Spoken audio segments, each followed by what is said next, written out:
What are the benefits of keeping a lifelong diary? When I was 10 years old, I inadvertently witnessed my mother shagging my father's best friend on the front seat of a car. I was supposedly asleep on the back seat. I couldn't tell anybody. I tried God and didn't get a reply. Couldn't tell my mother, obviously, and I couldn't tell my friends. So I kept a diary as a way of trying to keep sane, and it has kept me sane ever since, because in writing, in the same way that Lee Israel has this overwhelming need to write, and then, you know, when she can't write anymore, she has to forge these letters, which then becomes the core of the story.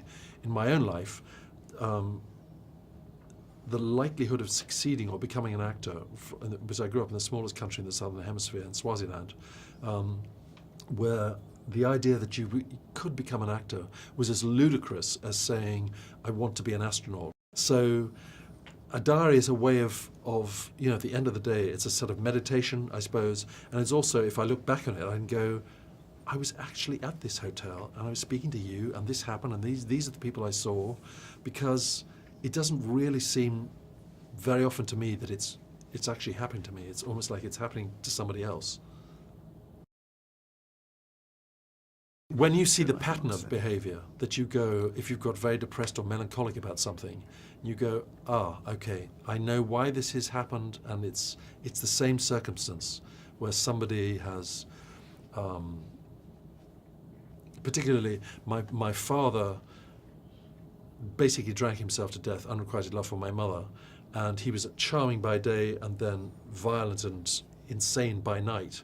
And when he was in that mode, he would say, you're never going to make it. You're a piece of, you know, you're a crock of, you're never going to do that. So when you get particularly bad reviews, or you don't get the job that you really wanted, and that voice that sits here and goes, yeah, well, you know, you don't deserve that, then a diary, it's a kind of sanity cleanser, because you go, I know that, and I can get through this.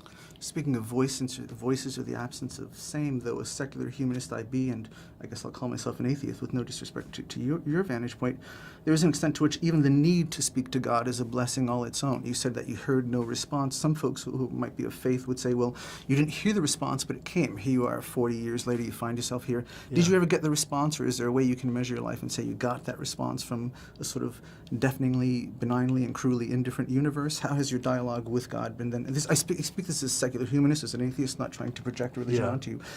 That 12-year-old boy who never heard back from God and used the diary to self-reflect and made his own way, kudos. Have you heard anything since? No, and my father said two things to me. He said, when he was dying, he said, if you have 5 friends in your life, consider yourself a rich man, which I found invaluable. And the other thing he said is that there is no religion or God from his point of view, and he brought me up believing that heaven and hell is what you make of in your journey through life. And I found that very valuable and reassuring that this is it. It's not a dress rehearsal for something else.